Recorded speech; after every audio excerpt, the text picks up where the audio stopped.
I'm Don Nicholls, and this is Ukraine, the latest. Today, after a weekend in which Ukrainian drones brought the war to Russian tourists flying into the Black Sea resort of Sochi, the week starts with news of another long-range strike against Russian air assets. Plus, we look ahead at what is likely to be another lively week on the diplomatic front, before hearing the second of our two-part dispatch on military innovation in the US Army Europe. Bravery takes you through the most unimaginable hardships to finally reward you with victory. Russia does not want peace. Erstens, wir verteidigen mit unserer Hilfe für die Ukraine auch unsere Freiheit und unsere europäischen Werte.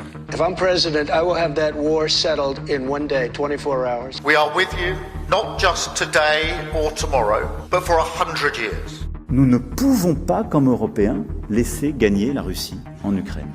Nobody's going to break us. We're strong. We're Ukrainians. It's Monday, the 4th of August, 3 years and 163 days since the full-scale invasion began. And today, I'm joined by the Telegraph's executive editor for audio, Francis Dearnley. I started with the biggest military news from the weekend. Let's start with the military updates, and the biggest news over the weekend from the military front was this Ukrainian drone strike at Adler on Russia's Black Sea coast, very close to the border with Georgia. There was a huge fire at the Rosneft Kuban product oil depot. Krasnodar Krai Governor Veniamin Kondratyev acknowledged the Ukrainian drone strike and said that the fire had engulfed several fuel tanks at the depot. There's images all over social media and on our website showing plumes of thick smoke rising over the city, forcing the nearby Sochi airport to close and requiring exactly 127 firefighters to tackle the blaze. That came from Russian emergency officials. Tourists at the Black Sea city told the Russian news agency Gazeta.ru that they had to hide in underground passages as sirens blared in the coast resort city. One shaken tourist telling the Krasnodar TV channel, "There were a lot of explosions right next to us, orange flashes in the sky. The sound was terrible. The siren was screaming. My hands are still trembling." Now, some tourists, however, their hands were not trembling. They created videos of themselves posing in front of the fire as it was raging through the oil tanks, lip-syncing to a popular rap song. This was 3 young Russian tourists featuring in the videos. They were all detained after their clip went viral. Later, in a rather po-faced statement on Telegram, Krasnodar's Ministry of Internal Affairs said that officers had, quote, identified and detained the characters of a scandalous video filmed today against the backdrop of a fire.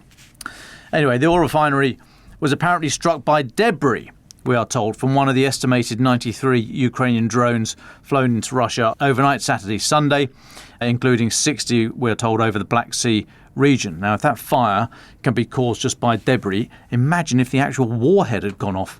Anyway, Sochi, you'll remember, it's the city on the coast, hosted the 2014 Olympic Winter Games.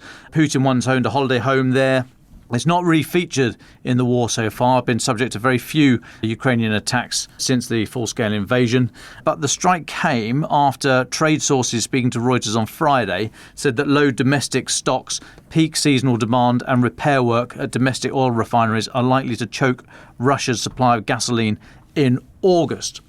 Russian authorities said that the Sochi drone attack was accompanied by other Ukrainian strikes against oil refineries in the southern Russian cities of Ryazan, Penza and Voronezh. Ukraine's unmanned systems forces said they had hit the oil refinery in Ryazan, that's about 180 km southeast of Moscow, causing a fire there. And connected to all of this, a Ukrainian Telegram channel also published images yesterday purportedly showing another oil refinery on fire in Kustovo. That's in Nizhny Novgorod region, about 300 km east of Moscow. The governor there said that Russian forces had repelled a Ukrainian drone strike, again overnight Saturday, Sunday. It does look like something got through. Now, I'm making slightly light work of this. I don't want civilians to be terrorised, but if they are introduced to some of the realities of this war as they fly in for their holidays into Sochi airport, and you'll see images from Sean Pinner's site, amongst others. They're literally video taken from planes as they were going into Sochi, showing these oil tanks right next to the airport. If Russian tourists have had a bit of a heavy time of it lately with all the airports being shut, if they are shocked to see the realities of what a war looks like, then I'm content with that if it leads to some sort of societal awakening, shall we say. But I don't want people to be terrorised. I just want them to be shocked. Now then, in Ukraine yesterday, Russia struck a road bridge in Kherson region used to transport military logistics. That was the second day running that the bridge was attacked. Russian forces reportedly dropped 2 guided bombs on the bridge. It connects the city of Kherson to the Korabel neighbourhood. Now, I think it's on the right bank of the western bank of the Dnieper River, so not in Russian hands. It's just south of Kherson city itself, but separated from the city by the Kasheva River, so the bridge is vital for connecting the two. Alexander Prokudin, the regional governor, urged residents of the Korabel neighbourhood to evacuate, saying it will be difficult to deliver food and other things for the time being. Now, sticking on bridges, and a Ukrainian drone has apparently destroyed a bridge over the Tsarta River inside Russia, in Russia's Bryansk region. That's the bit where Russia, Ukraine and Belarus meet, basically. This comes from footage posted on Telegraph. The wreckage of the bridge is now said to be impassable. It was a Ukrainian drone strike that hit a number of anti-tank mines that had been laid underneath the bridge, possibly for Russia to blow it up as a retreat or to stop a Ukrainian advance. But anyway, Ukraine decided to destroy that bridge. Now, going back to Ukraine, and explosions and smoke were reportedly observed at the Zaporizhzhia nuclear power plant over the weekend, Russia-controlled since March 2022. The International Atomic Energy Agency, IAEA, they have personnel at the site. They reportedly heard blasts and saw smoke rising from the general direction of the plant. This comes from Rafael Grossi, who's the IAEA Director General. The staff there said that an auxiliary site of the main nuclear power plant was hit by shelling and drones. That's said to be located just over a kilometre away from the plant's main perimeter. Now, in a statement, Mr. Grossi called for maximum military restraint, saying any attack in the vicinity of a nuclear power plant, regardless of the intended target, poses potential risks also for nuclear safety and must be avoided. Now then, in an interview on Saturday, Kirill Budanov, Ukraine's military intelligence chief, said that a change of leadership in the Kremlin would not change Russia's trajectory. He said their system is fairly robust and stress resistant. The departure of Russia's current leader won't change anything. They've built a system in which any successor will, at the very least, remain with the same paradigm. A whole generation of people has grown up in Russia who were born and have lived under President Putin, and many have already died for him. They can't imagine any other reality. Bit of a sobering note there for people who keep trying to do the Kremlinology and who might come next after Putin. Well, it might be another person, but it seems to be in the same direction, according to Budanov. Now, staying on Saturday and staying with the HUR, Ukraine's military intelligence, the agency said that it had conducted a joint operation with local partisans to blow up a bus carrying 5 Chechen soldiers from the Russian-backed Akhmat unit in occupied Melitopol. That's in Zaporizhzhia Oblast, been under Russian occupation since March 2022. All 5 Chechens, we are told, were killed there. And then also over the weekend, Ukrainian forces repelled a Russian assault on the Hoptivka border checkpoint in Kharkiv Oblast, preventing an attempted breach along the frontier with Russia. Now, Kharkiv Oblast is adjacent to Belgorod Oblast in Russia. This comes from Vyacheslav Zadorenko, the Dehachi City Military Administration head. So this is about 30 k's due north of Kharkiv City. Ukrainian troops from the 58th Separate Motorized Infantry Brigade said that they'd killed more than 10 Russian soldiers and forced dozens of others to retreat back across the border. Now, bringing us up to date and today, Russian attacks against Ukraine killed at least 7 civilians, injured another dozen or so over the past day. That's regional authorities reporting. Russian forces launched 1 Kinzhal ballistic missile and 162 Shahed-type drones from Russia's Milarovo, Kursk, Bryansk and Orel regions, as well as from Russian-occupied Crimea overnight, according to the Air Force. All drones except one were shot down, but I think 1 drone and the missile got through. Now, 3 of those deaths were in the Zaporizhzhia Oblast in Stepnohirsk. That's about 20 k's south of Zaporizhzhia city. Also, Russian forces launched 405 strikes, we are told, across 10 localities in that area yesterday, according to the local military administration there. On the front line, not a lot of movement. However, Russia's still prioritising the Donbass. So not a lot of movement across the whole front, but it's about 1,300 kilometres long.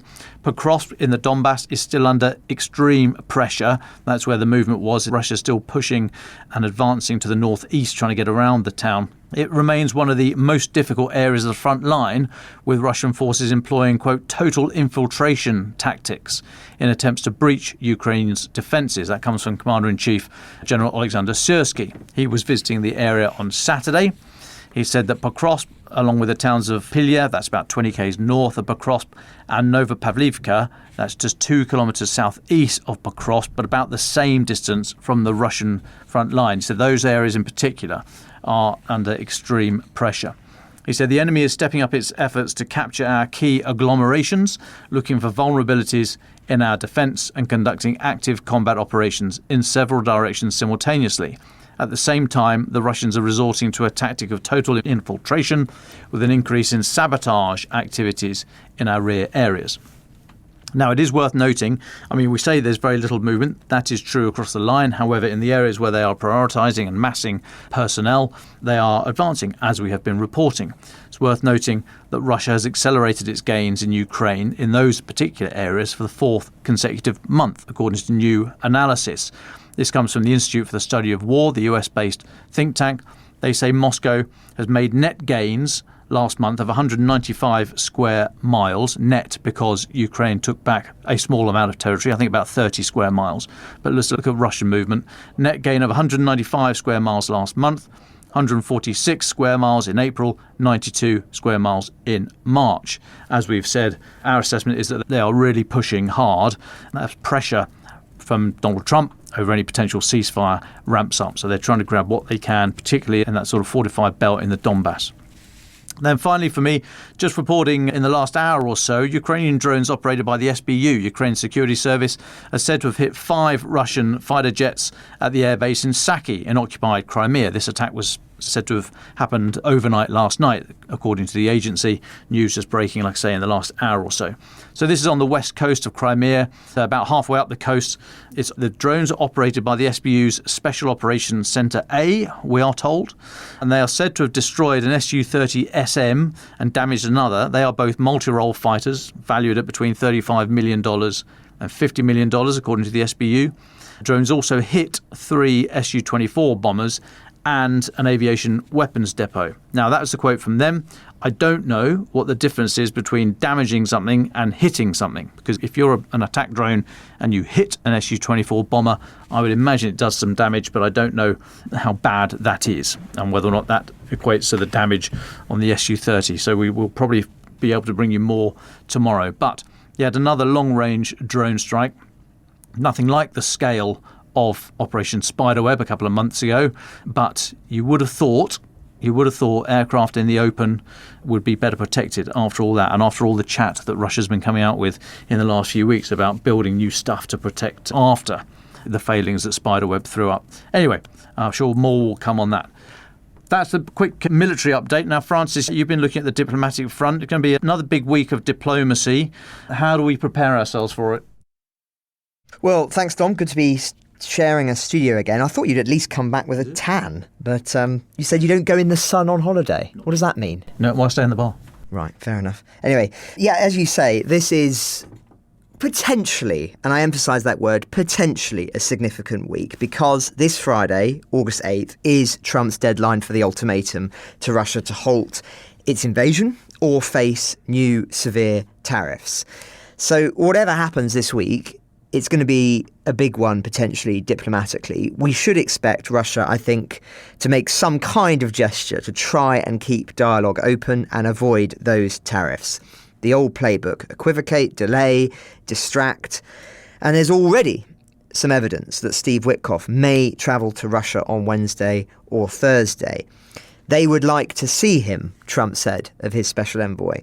They've asked that he meet, so we'll see what happens. And I think we can all predict that they will make some kind of offer to try and keep the US in the game, as it were, in terms of trying to have some sort of dialogue maintained over the course of the coming weeks. But it will be crucial to see whether actually anything does happen and whether people feel prepared, really. Of course, tensions between Moscow and Washington are higher at the moment than they have been in previous months. After our broadcast on Friday, Trump ordered 2 nuclear submarines to be deployed to appropriate regions in response to what he called foolish and inflammatory nuclear threats from former Russian President Dmitry Medvedev. Words are very important, Trump said, and can often lead to unintended consequences. I hope this will be not one of those. Now, as we all know, occasionally sober, Medvedev is often seen as being an attack dog of the Kremlin, saying the quiet bits out loud, though perhaps, just perhaps, he's overstepped here, given the wider context of this week. And it'll be interesting to see whether he has been muzzled or chained up as a consequence of those statements. The Russian press was predictably dismissive of Trump's move, calling it PR and political games, a temper tantrum, and theatrical and Trumpian, according to the BBC's Steve Rosenberg. An interesting piece by friend of the podcast, Eliot Cohen, former counsellor of the US State Department, in The Atlantic, reflects on Trump's current Ukraine policy. He writes, "The destruction of Ukrainian cities, which he has referenced in several press conferences and meetings, seems to bother him. Perhaps it is merely the natural response of a man whose business experience lies chiefly in erecting buildings to dislike seeing them in ruins. Trump also does not like being a chump. His ever more annoyed references to Putin suggest that although he cannot bring himself to say as much, he knows that he has been played by the Russian leader, who has no desire to come to terms with Kyiv on anything other than the surrender of Ukrainian sovereignty. In parallel, Trump thinks that giving away arms to Ukraine rather than having someone buy them is a bad deal for the US. If someone else pays for them, well, that's a different story. We know, moreover, that Trump wants to be a peacemaker. His idea of a good peace deal is no doubt different from that of his critics, by taking more of the art of the deal rather than the Sermon on the Mount. Still, his various pronouncements and diplomatic initiatives, now and in the past, regarding the Middle East, with regard to North Korea and China, as well as Russia and Ukraine, suggest that he conceives of peacemaking as central to his legacy. Besides, he has made abundantly clear his thirst for a Nobel Peace Prize. So interesting remarks from Eliot there, and we'll link to that in the show notes. Meanwhile, the Russian and Chinese navies are carrying out artillery and anti-submarine drills in the Sea of Japan, said to be part of scheduled joint exercises and not being carried out in response to Trump's remarks. That does appear to be true, but one has to wonder how significant they're taking Trump's threats if they're willing to proceed with these exercises. Turning to Ukraine, an interesting development relating to the anti-corruption bodies we've been reporting on so much recently, with both agencies uncovering a major graft scheme in the procurement of military drones and electronic warfare equipment, mere days after their independence was restored after that U-turn. Zelensky said it is important anti-corruption institutions operate independently, and the law passed on Thursday guarantees them all the tools necessary for a real fight against corruption. Now, the statement published by both the agencies, NABU and SAPO, said that they've caught a sitting lawmaker, 2 local officials, and an unspecified number of National Guard personnel taking bribes. A spokesperson for the former added the operation was made possible by the bill Zelensky signed into law earlier this week. They said, "We thank the President of Ukraine for supporting the independent anti-corruption infrastructure. We now know one of the individuals detained was Oleksiy Kuznetsov, an MP from Zelensky's ruling party, and Serhiy Haidai, head of the Mukashenko district. But we don't yet know any more details. The timing of this is interesting. It, of course, signals to the country and Ukraine's allies that the bodies are restored and operational, as well as them having the approval of the president's office. What we don't know is how long this investigation had been taking place beforehand, and whether it was one of those previously obstructed or delayed, either by failures within the bodies or because of the pressure they were under, which culminated in that attempt to try and remove their independence. ostensibly because of the failure of the bodies to act against alleged Russian infiltration or to move quickly enough against certain known wrongdoers. That, of course, was highly questioned, to put it mildly, by activists and indeed representatives from the bodies as well. But nonetheless, I expect this story still has some way to go. I should add, Zelensky also signed a decree yesterday imposing sanctions against 94 individuals and 5 legal entities, primarily targeting the captains of Russia's so-called Shadow Fleet vessels. Sanctions have been imposed on the captains of Russia's fleet, he said, and we will synchronise all of these packages with our partners to ensure that the pressure is effective across most jurisdictions. Finally, I should just add there is another prisoner exchange set to take place of around 1,200 people. The presidential office has said that they're working to unblock the return of civilians and are verifying the data on each individual. This is, of course, the only success really to come out of the Ukraine-Russia direct negotiations in Istanbul so far. But whether there will be any other diplomatic advances this week remains, of course, to be seen. Now, Dom is looking rather curiously at the box which I've got next to me. And if you're wondering what's inside, Dom, just save it for the final thoughts.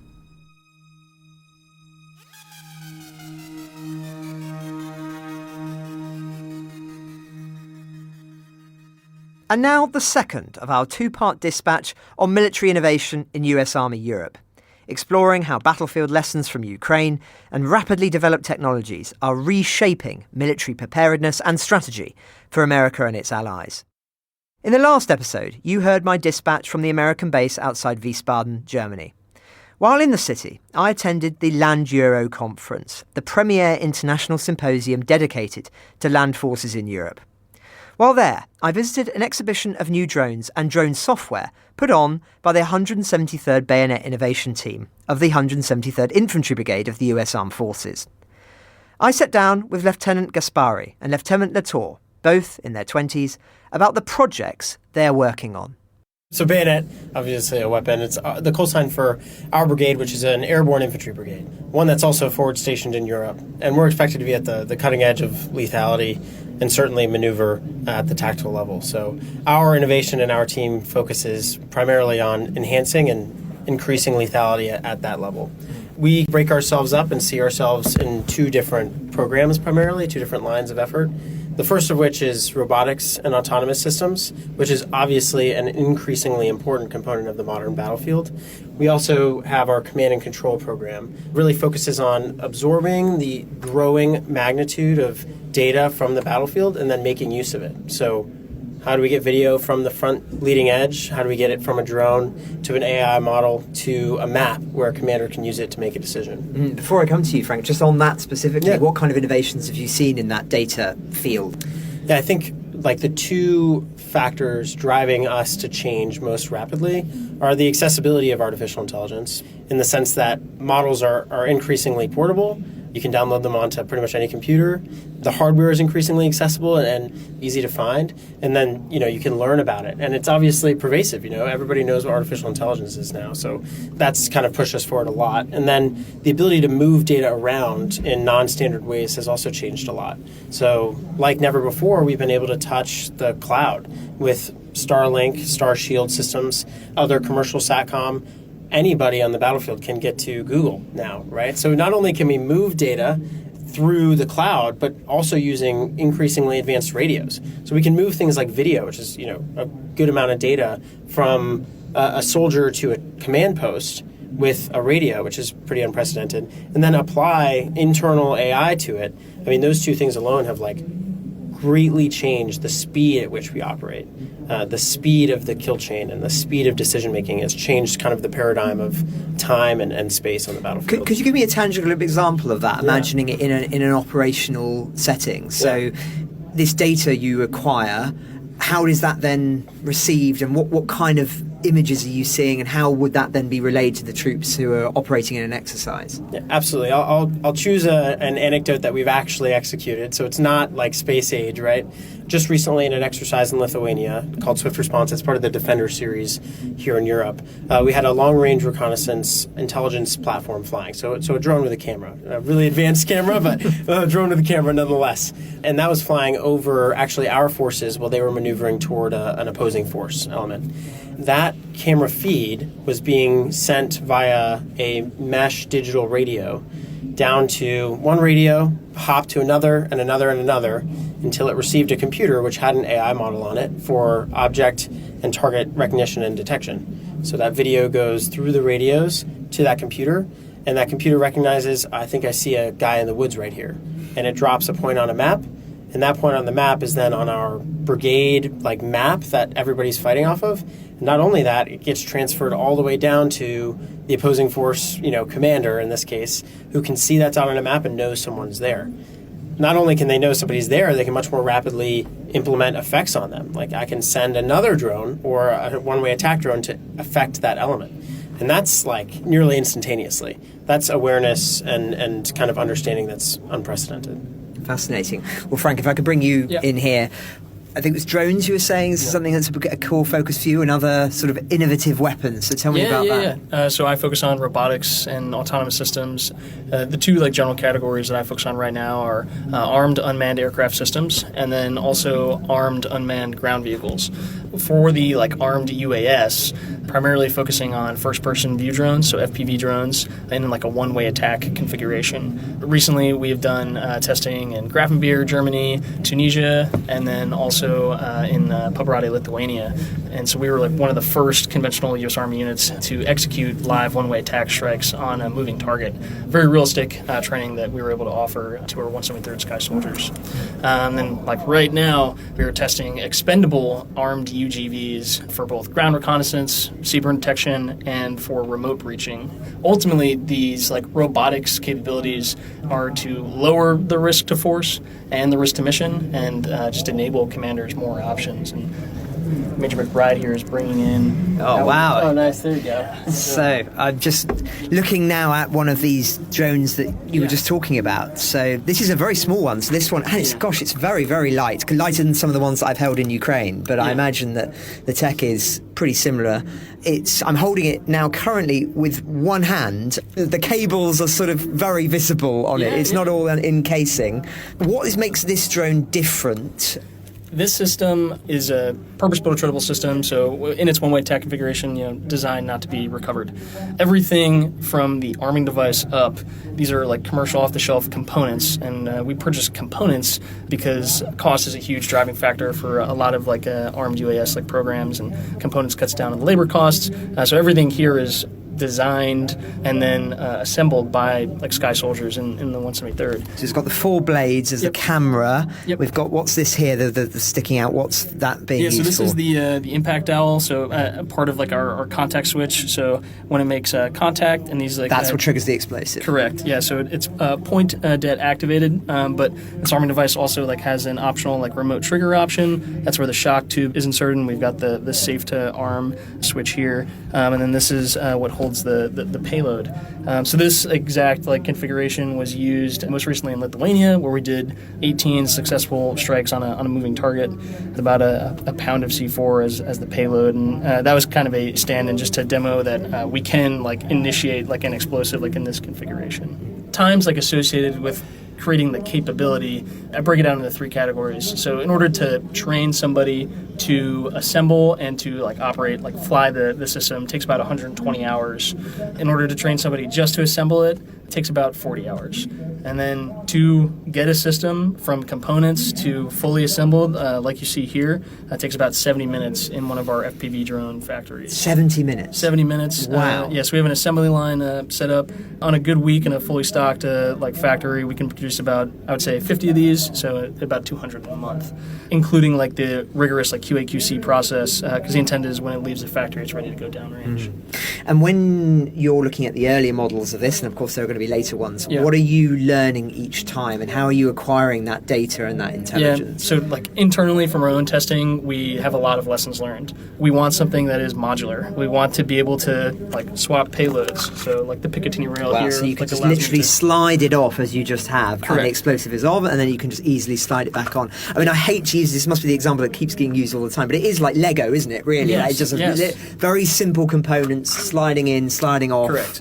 Clipping onto each other. Yeah, and then, so like with that modularity, like comes like adaptability and flexibility. This model of our Skyraider, our purpose-built rotatable system, allowed us to like figure out that we want a system where we can change it between 7, 10, and 13-inch frames. So the newer version of this that we're going to be testing pretty shortly has frames that can plug and play, which gives us the ability to use larger payloads. Why do we want larger payloads? Well, not only do we want to deliver more lethal effects, but we also want fiber optic spools so that we can protect the signals that are coming off the system.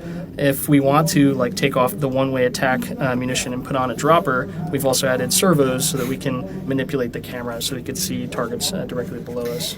So this is cutting-edge drone technology. Are you learning and observing what's going on in Ukraine? Are you liaising with people there about seeing how these things are working in field and what you can take from that in your own work? First and foremost, like the Bayonet innovation team was created based on like observations from like our commander and individuals like Lieutenant Gaspari here. So like firsthand, like observing like what works, what doesn't work, and then also getting reports from the Joint Multinational Training Group Ukraine on like the effectiveness of certain systems. We were able to see what specific systems, what designs were working best, and are constantly like refining based on those observations. And additionally, as I stated previously, these two gentlemen are on their tactical level.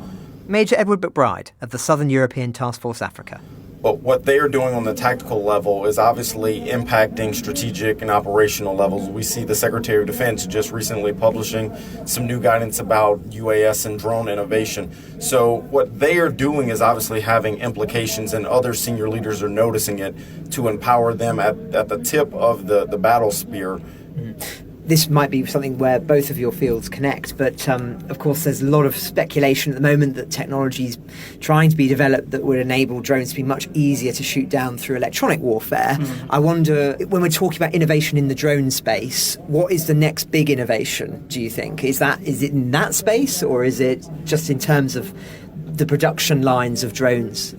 I think for me, and potentially Frank's answer may differ just because given our perspectives, the real innovation for producing the most like flexible and scalable lethal solution for a brigade will come from a very thoughtful modularity framework that allows for robotics production at the brigade level beyond just FPVs. So if a formation can rapidly tailor an inventory of very thoughtful modules to accomplish any robotics mission that they'd like to, I think that A, it optimizes the supply chain to be most efficient for what the brigade needs to do, and B, it kind of anticipates the need for specialized mission profiles or maybe different configurations that we don't anticipate now.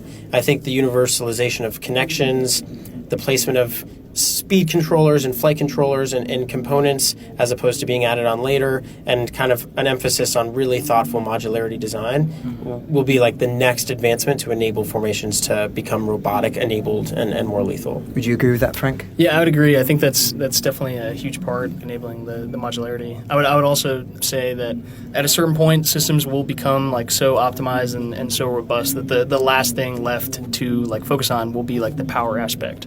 There are like some universities like within Europe that are currently like testing drones that can charge themselves off power lines.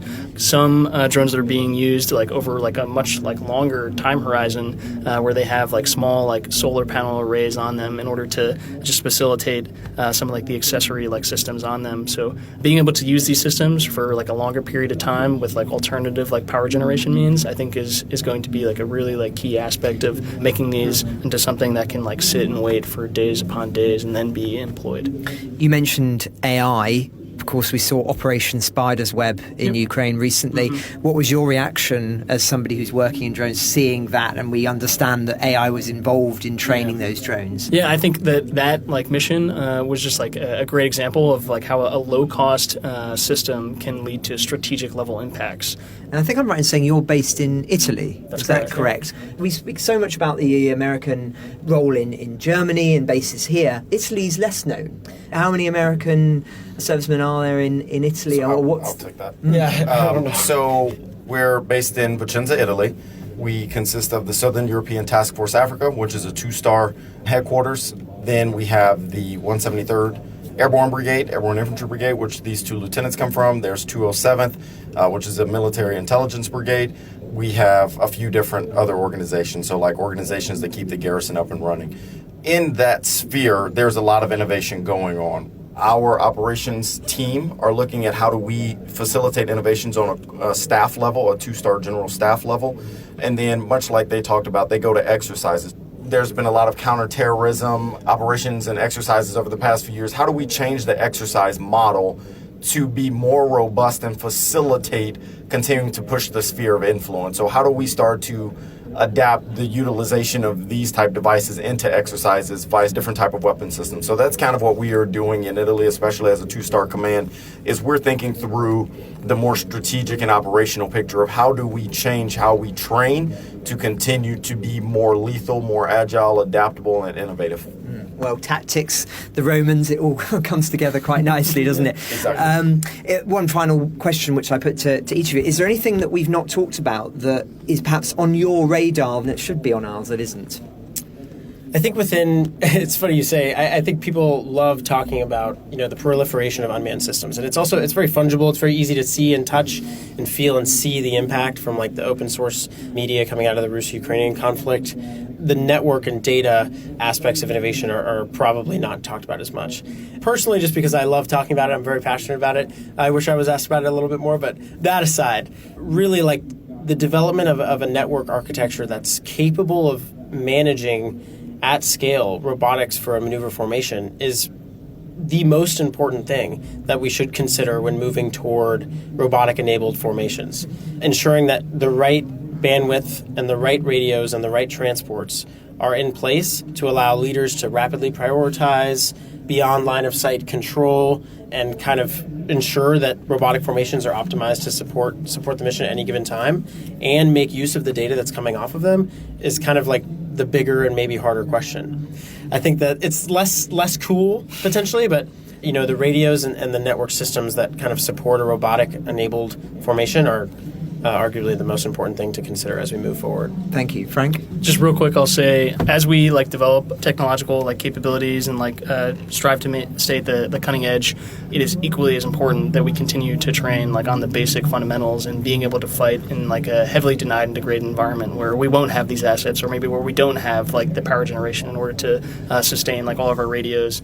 Part of being flexible and adaptable is being able to go without certain tools that are very valuable, can have those strategic level impacts. We need to be able to fight both ways. Also at the conference, I spoke with Lacey Justinger, Public Affairs Chief for the 7th Army Training Command, the hub for US military training in Europe, headquartered in Germany. Any American training mission on the continent runs through them.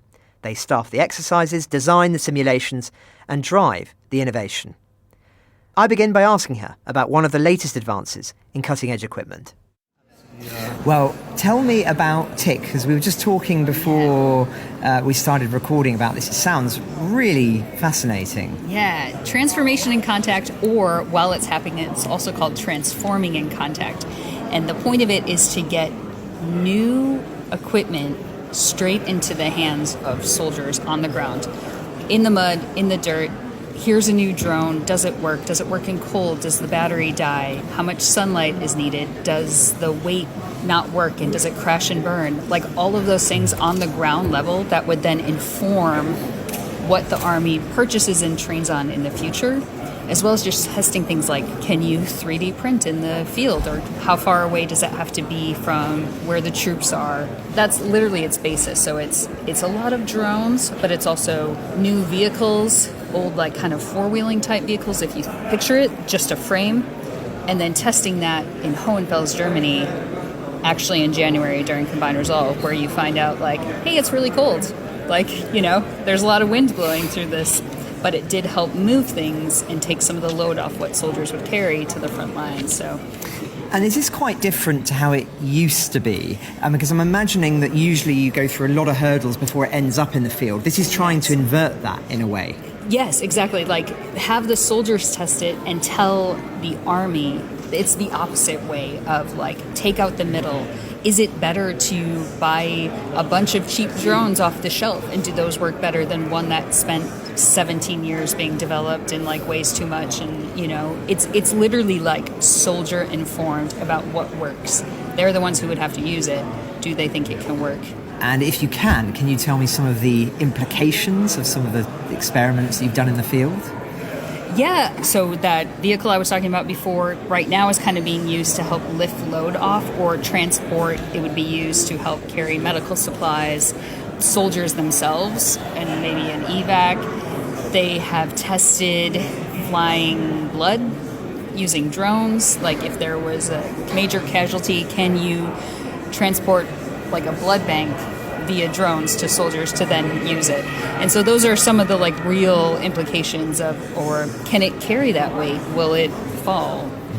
If it falls after one time, maybe that's an acceptable, maybe you've hit your target. If it's not carrying blood, but it's carrying, say, a weapon. So we've tested that. We actually just about 2 weeks ago, outside of an exercise, we tested the ability of a Skydio drone to carry a live grenade and drop it. Those are all just things to test, and if it works, if it doesn't work, and, like... Interesting. Yeah. And you were telling me before about some of the implications for the exercises with the different teams. What results has that seen? In normal exercises, in the way you'd see it in any kind of combat training center. So we have Hohenfels here in Germany. There's, like, Fort Irwin. There's Fort Polk. There's one being developed in the Pacific. You have Bluefor, which is the soldiers themselves, the primary training audience. Pick a unit. They've had to go through this brigade validation exercise. Then you have the opposing force, which is, like, our soldiers who play the enemy. They are the same soldiers, the same rank, same experience, free-thinking, peer enemy who is using home terrain. Like, they know where the primary training audience is going to look at a map. They're going to probably pick this path and this path based on terrain, and the OPFOR can already be stationed there, and it's all about learning lessons. But now, with transforming in contact, especially drones, that primary training audience has a wider, like, viewpoint. As soon as basically the OPFOR enters the playing field, the box is what we call it, that primary training audience can already see them and be reacting, where before the OPFOR had the advantage more. They knew which ways people would come through there. It's going to probably come through this tree line, this ridge. Now it's flipped. And so both are using the new equipment. They're both learning it and then having to use it against each other. And that obviously just sharpens everybody's skills. Because you have to think of a new way. You're seeing different results. Different teams results that would normally, as you say, not be expected to do well, but suddenly with these drones are able to perform much better. Both sides have to come up with new ways of maybe concealing or moving at night and coming through terrain that before you wouldn't have even tried. But now you have to kind of overcome those challenges because you can be seen from above or electronically, like through fingerprints and digital prints. So we've spoken about drones, we've spoken about robots, and I know that there are much fancier terms than all of these, but I'm just going to sort of use that way of describing them. Are there any other innovations that you're experimenting with that perhaps aren't as much in the public consciousness? Not so much weapons, I don't think, anymore. I think those are pretty set, but it's the way of moving things. So, like, how do you get there? And then just a new way of thinking. Software is definitely always changing, and how do you use those new technology advances, even off the shelf? It's very well known that Ukraine just buys drones off the shelf, uses them one time. If it crashes, like, it's done its purpose.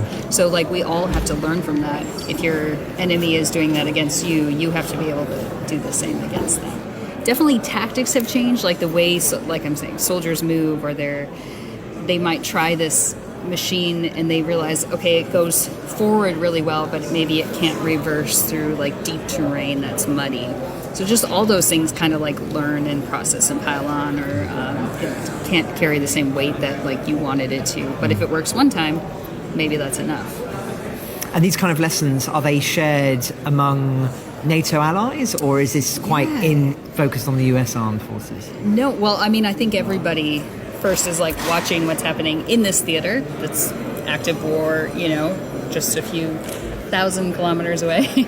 So everybody's learning those lessons, but these types of experiments, I can't speak for other NATO countries, but I assume they're doing the same thing, but they're always welcome to come test as well. So even that drone that I was talking about that dropped the grenades, we have German Bundeswehr representatives who were there to watch it as well, because it's happening in Germany. Not only can they watch it, but the lessons learned are like shared across borders, because you would all be going with NATO together. The really unique thing about 7th Army Training Command and like our exercises is they're always multinational. It's never just the US alone. It's always other countries are involved in the exercise. So even this next one coming up, Sabre Junction, 2CR is the primary training audience, so they're a permanent US Army unit here in Germany, but other countries are taking part. So there's the Netherlands are sending people, the Polish have the high control of the brigade. They're acting like the brigade. That's what we do every day, is we are bringing together all these countries. Thank you very much for your time. Thank you.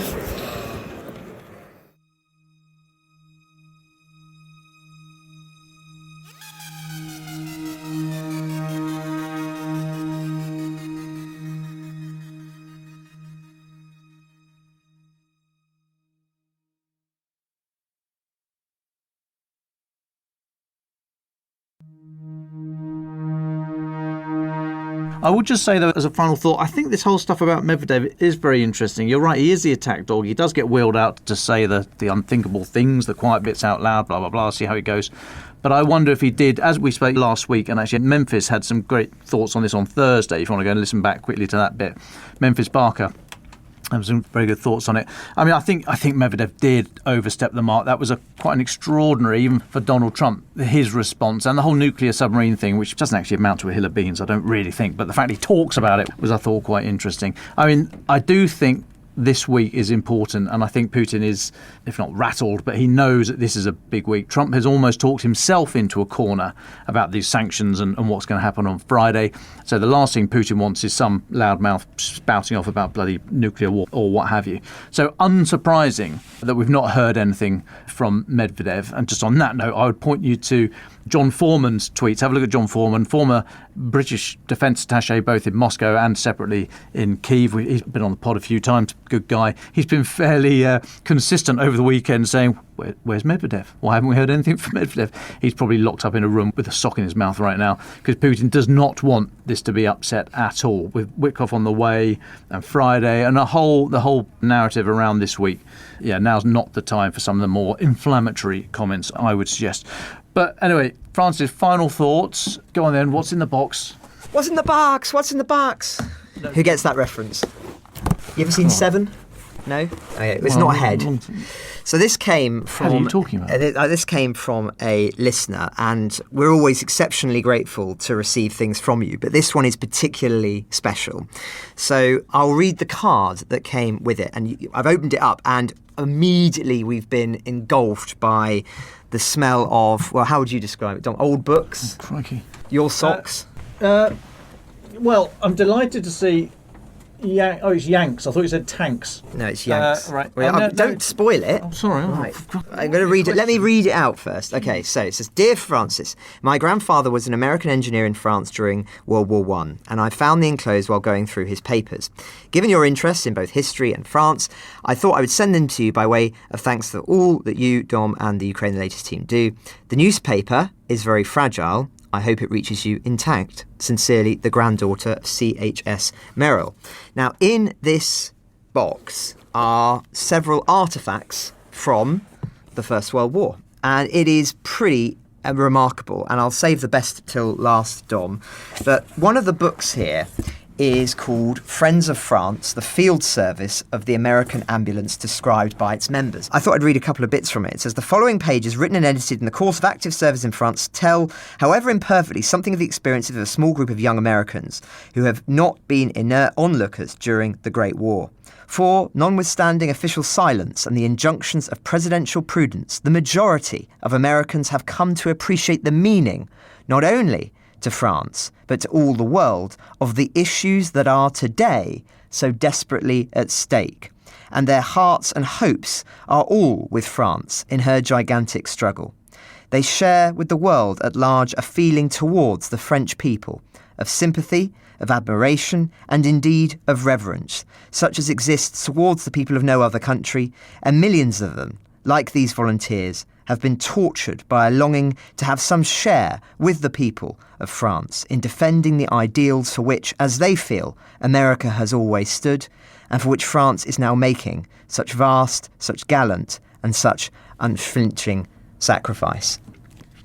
So I thought that was rather poignant, given circumstances. There's also a book, as you clocked, Dom, of poetry. It's called Yanks, and it's a collection of amateur poems done by some of the soldiers. And it is, I mean, some of the titles are pretty amusing in and of themselves. I Love Corned Beef, Ish. The Mule Skinners, Dad's Letters. But it's, again, quite a poignant thing. But saving the best till last, we have here, and I'm being very, very careful, opening up the box. Just as I'm lifting here, there's a book of vocabulary as well that was given to American servicemen in France in the First World War. So to help them speak to their French comrades, here we go. This is an original newspaper from April 3rd, 1917, which of course is the declaration of war with Germany. And it says, the headline is, President declares Germany is now at war with America. And then there's a very protracted extract from a speech that the president has given. And it says, if I read the bit here, it is a distressing and oppressive duty, gentlemen of Congress, which I have performed in thus addressing you.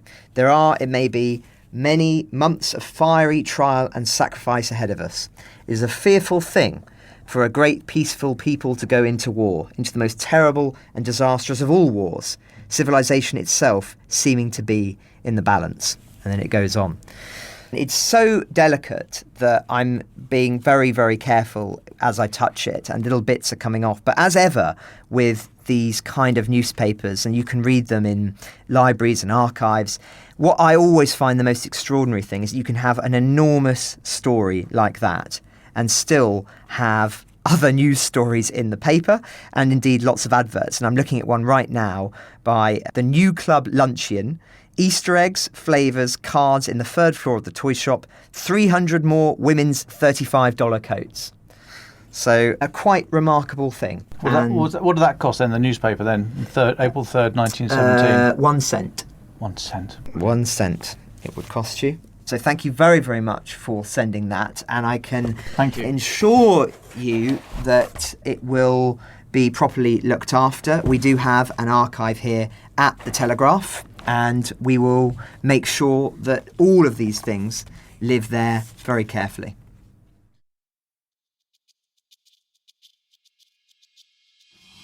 Ukraine the Latest is an original podcast from The Telegraph, created by David Nicholls. To support our work and stay on top of all of our Ukraine news, analysis and dispatches from the ground, please subscribe to The Telegraph. You can get 1 month free, then 2 months for just £1 at www.telegraph.co.uk/Ukraine the Latest. Deploying cutting-edge technology, we also release Ukrainian and Russian versions of this podcast. These translations retain our voices and delivery so that it can reach listeners in every region of Ukraine and those parts of Eastern Europe where Russian is still widely spoken. Links to those can be found in the podcast description to this episode. You can also now sign up to the new Ukraine the Latest weekly newsletter. Each week, Francis and I answer your questions, provide recommended reading, and give exclusive analysis and behind-the-scenes insights, plus maps of the front lines and diagrams of weapons, to complement our daily reporting. It's free for everyone, including non-subscribers. You can find the link to sign up in the descriptions for this episode. We regularly have a Ukraine live blog on our website where you can follow updates as they come in throughout the day, including insights from regular contributors to this podcast. We also do the same for other breaking international stories. If you appreciate our work, please consider following Ukraine the Latest on your preferred podcast app and leave us a review, as it really helps others find the show. Please also share it with those who may not be aware we exist. You can listen to this conversation live at 1 p.m. London time each weekday on X Spaces. Follow the Telegraph so that you don't miss it. You can also get in touch directly to ask questions or give comments by emailing ukrainepod@telegraph.co.uk. We continue to read every message.